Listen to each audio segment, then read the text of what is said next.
तत्सदित्। गुरुर्ब्रह्मा गुरुर्विष्णु गुरुर्देवो महेश्वराय। गुरुर्साक्षात् परब्रह्म तस्मै श्री गुरुवे नमः। दंडोत वंदन अनक बार सर्व कला समरथ। डोलन तेरा खो प्रभु नानक देकर हथ। सब संतन को बंदगी और कोटि कोट प्रणाम। कीट न जाने भृंग को गुर कर ले आप समान। गुर कर ले आप समान। सभी से विनती है ध्यान और एकाग्रता पूर्वक सत्संग को सुने। जितने भी संसार में जीव है सभी अपने कर्मों के अनुसार जन्म और मृत्यु को प्राप्त होते हैं। इस जीवन में हमने कितने ही लोगों की मृत्यु को देख लिया है, कितने ही आए और चले गए, कितने ही लोगों ने हमारे हाथों में खेलकर अपने जीवन को ख़त्म कर लिया है। बाद में आए और पहले चले गए। कितने ही ऐसे हो गए जो हमारे साथ पढ़ने वाले थे, हमारे सहपाठी थे, हमारे साथ खेलते कूदते थे, चले गए। कितने हमसे बड़े थे, हमारी बड़ी उम्र में थे, हमसे ज़्यादा बुजुर्ग थे, चले गए। बहुत ऐसे जीव है जो जिनके साथ हम जीवन यापन किया, हमने वक्त दिया है, 5 साल 10 साल 15 साल 20 साल, चले गए। बहुत ऐसे किसी की मरकत, किसी की सूचना आ जाती है, हम जाते हैं संस्कार पे, मृत्यु पे, हमारे भी चले गए। जिन्होंने 10-10 साल हमारे ज़िंदगी में हिस्सा लिया वो भी चले गए। 20-20 साल हिस्सा लिया वो भी चले गए। कईयों के हम मरगत पे जाते हैं, कईयों के हम संस्कार पे जाते हैं। इतना कुछ देखते हुए भी, इतना कुछ सब सोचते हुए भी इस जीव को ये नहीं समझ आता कि तुझे भी जाना है। एक वक्त ऐसा निश्चित है जिस दिन हमको जाना होगा। जिसकी उम्र 30-35 साल है उससे ये समझना चाहिए कि तेरी 30 साल और हो गई, लेकिन पक्का फिक्स तो है। इस विचार को तो अंदर रख लो कि किसी दिन जाना होगा। 30 साल बाद भी तो किसी दिन आएगा ही आएगा। जिसकी उम्र 50 है उसको ये पता है 15-20 साल 10 साल बाद उसको जाना होगा। जितनी मर्जी समझ लो, 15 साल समझ लो, तो एक दिन तो मुकर्रर है कि एक दिन जाना ही होगा। उस दिन को समझ लो कि मेरा भी दिन निश्चित है और मुझे जाना ही होगा। अगर ये बात एक दिन सोचकर और मुकर्रर कर लिख ली जाए, समझ ली जाए, तो इंसान को जाग आ जाती है कि भाई ये दिन मेरा अगर है तो मेरे तो इतने से दिन रह गए, मेरा तो थोड़ा सा वक्त रह गया। जितनी सचेत आदमी को मृत्यु करती है उतना कोई नहीं करता। बस याद आ जाए। जितना डर इंसान को, जीव को मृत्यु से लगता है, मौत से लगता है, किसी से नहीं लगता। जब हमारे कोई परिवार का या अपना निज मेंबर कोई घर का चला जाता है हमारे से, तो असल में हमारा क्या घटता है? हमारा अपना आप ही घटता है। इसलिए हमको दुख लगता है।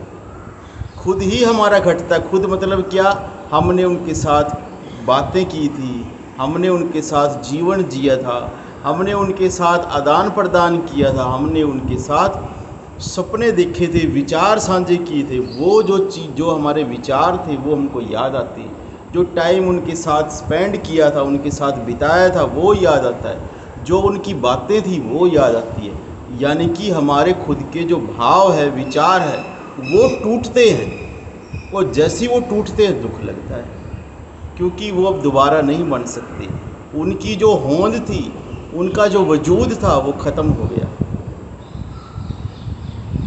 इसी चीज़ को समझना चाहिए। वक्त समझ लिया, अब समझना चाहिए जगह।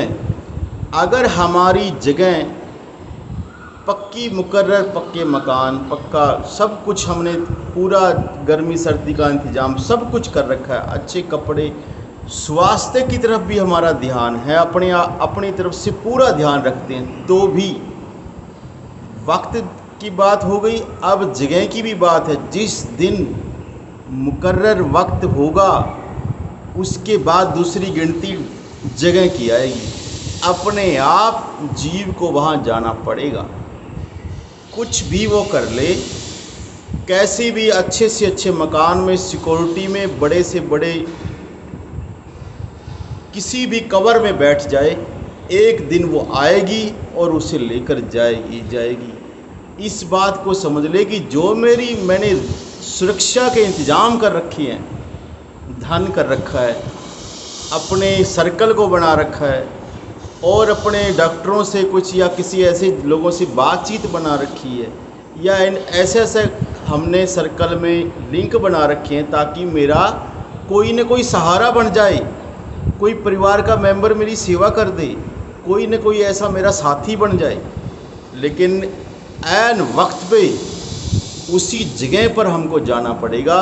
कितनी ही हमने अच्छी जगह बना रखी हो, जगह छोड़नी भी पड़ सकती है। वक्त के बाद जगह भी परमात्मा ने ऐसी मुकर्रर कर रखी है, कितना ही भाग ले, अगर पता भी लग जाए तो भी जाना पड़ता है।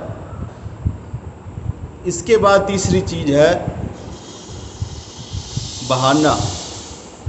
ऐसा बहाना मतलब कि जिसका कोई, ये समझ लो कि ऐसा बहाना बनता है कि जो होनहारी है, चाहे उस इंसान को कभी ज़िंदगी में थोड़ा सा भी दुख न हुआ हो, चाहे उससे कुछ भी तकलीफ़ ना हो, लेकिन ऐन वक्त पे, ऐन बिल्कुल सही टाइम पर ऐसा एटमॉस्फेयर तैयार हो जाता है, ऐसा टाइम तैयार हो जाता है, एक तरह का आपस का वातावरण तैयार हो जाता है, वो लोग वैसा ही व्यवहार करने लग जाते हैं, ऐसा ही सारा कुछ हो जाता है, वो जगह वैसे ही उसको दूर करने लग जाती है, वैसे उसका खान पान हो जाता है, वैसे उसके खुद के बोलचाल और वातावरण हो जाते हैं। हमारे पास तो ऐसे जीव कितने ही रहे, राज सिंह और बहुत ऐसे जीव रहे हैं। हमने ये सब दृष्टिगोचर कम से कम 3-4 लोगों से ये बात देखकर, सोचकर और समझकर ये बात निकाली है कि जब उसका वक्त आएगा तो ऐसे बहाने बनेंगे, वो चीज़ अपने आप ही बनती जाएगी। प्रकृति, कुदरत, या जिसको परमात्मा की रजा कहो, या कर्मों का फल कहो, या जो भी कुछ कहो, ये ऐसी चीज़ है, अपने आप विधि के विधान के हिसाब से ऐसे पुट बैठ जाती है। किसी का जोर नहीं चलता। जो बंदा किसी से कभी बुरा नहीं बोलता, उसके मुख से वो बात निकलेगी। जो किसी के साथ लड़ाई नहीं करता, वो उससे वैसी हो जाएगी। ऐसा हिसाब बन जाता है ताकि उसका जो वो लास्ट का बहाना है वो बन जाए, और तीनों चीज़ इकट्ठी होने का नाम है मृत्यु। अगर 3 चीज़ इकट्ठी नहीं है तो इंसान की जो जीव आत्मा है वो शरीर में ही वास करती रहती है, क्योंकि दुख तो पहले भी आते हैं, बहाने पहले भी बनते हैं, वक्त अच्छा बुरा पहले भी आता रहता है, ये सब चलता रहता है। जगह पहले भी इंसान हर कहाँ जाता है, कहाँ चेंज करता है, कोई फ़र्क नहीं पड़ता। वही जगह, वही शरीर, वही सब बातें, वही सब खान पान। फिर भी ऐसा क्या हो गया कि किसी चीज़ के खाने से, किसी गर्मी या सर्दी की वजह से, किसी के बात कहने से, किसी के जगह बदलने से मृत्यु को प्राप्त हो गया? नहीं, तीनों चीज़ इकट्ठी हुई नहीं, और जीवात्मा निर्णय कर लेती कि अब इस शरीर में, इस देह में, जो कि अब ये इस तरह से तैयार हो गई है कि इससे मुझे अब निकलना और जाना ही बेहतर है। और ऐसा जो प्रकृति का विधान है, जैसे ही वो प्रकृति बनती है, वैसे ही जो जीव है वो अपना फुर्र हो जाता है। बच्चा जब पैदा होता है, पैदाइशी बच्चे का आपने देखा होगा, तालवा हिलता रहता है, टिक टिक टिक ऐसे करता है। संतों ने तो बहुत इसके बारे में गूढ़ ज्ञान और बहुत सारी बातें, संकेत दिए हैं, लेकिन हमें अब मृत्यु की बात समझनी है, मृत्यु के बारे में चर्चा कर रहे हैं, तो ये समझनी चाहिए, एक आत्मा 2 से 2.5-3 साल तक अपने उस द्वार को खुला रखती है, अपने द्वार को खुला रखती है। जैसे ही इन्वायरमेंट खराब हुआ, टाइम खराब हुआ, जगह खराब हुई, जैसे ही उसको ठीक नहीं लगा, शरीर से दिक्कत कुछ लगी, वापस निकल जाती है। इसलिए बच्चों की भी मृत्यु हो जाती है। इसलिए छोटे बच्चों की जल्दी मृत्यु हो जाती है, क्योंकि जीवात्मा उस रास्ते को 2-3 साल तक खुला रखती है। लेकिन 3 साल के बाद जब उसे ये लग जाता है कि हाँ वातावरण सही है, मेरे रहने की जगह, ये शरीर सही है, यहाँ के आसपास के लोग ठीक है, तब वो उसमें सही में निवास करती है और तभी उसका दिमाग सही में डेवलप होना शुरू होता है, सही में उसका शरीर का और मन का और पूरी तरह से उसका निर्माण होना शुरू होता है। सो हमें ये बात सोचनी चाहिए कि किसी दिन हमें वक्त भी आना पड़ेगा मुकर्रर, अपना जो भी तुम ज़्यादा से ज़्यादा या जो अपने आप में सोच सकते वो सोच के रख लो, अपने दिमाग में समझ लो, जगह समझ लो, पता किसी को नहीं पर फिर भी। और बहाना क्या से क्या हो सकता है, देह के हिसाब से सबको पता है कि मैं कितना स्वस्थ हूँ और कितना बीमार हूँ, कैसा मेरा हाल है, कैसी मेरी आदतें हैं, क्या क्या मैं ऐब करता हूँ, क्या क्या मैं अच्छे गुण अपनाए हुए मैंने। तो उसके हिसाब से अपना के एक दिन मुकर्रर तो ये सोचो कि एक दिन तेरा आएगा ही आएगा। जिस दिन ये बात आपने कर ली, उस दिन मन में ये चेतना जागृत हो जाएगी कि भाई अगर ये मृत्यु का निश्चित जो मैंने सोचा ना निचोड़ निकाल के, अगर ये है तो भाई मेरा तो आ गया। इतनों का आ गया जिनके मरगत पे गए, जिनकी मृत्यु पे गए, अपने खुद के गए, इनका देखा अभी समझ नहीं आई, लेकिन खुद का जैसे ही समझ आएगा, जैसे ही सोच लिया ऐसी समझ आ जाएगी। और उस चेतनता में अगर भजन किया तो बस क्या करने हैं। सो इसीलिए मृत्यु को याद रखने का ये जो समझने का थोड़ा सा हमने कोशिश की है। बहुत बहुत समझना इस बात का भी है कि मृत्यु जो है ना वो वैसे अनिश्चित है, उसका कोई पक्का वक्त नहीं है, लेकिन ये बात इसलिए है कि चेतना जागृत रहे, मूर्छा में ना आए। और मृत्यु ही एक इंसान को जागृत कर सकती है, बाकी किसी का बस का नहीं है, क्योंकि ये ऐसा सोया हुआ है, ऐसा सोया हुआ है, बस पूछो ना। बहुत बहुत धन्यवाद। जिसको मृत्यु याद है वो भजन करेगा ही करेगा। साथ साथ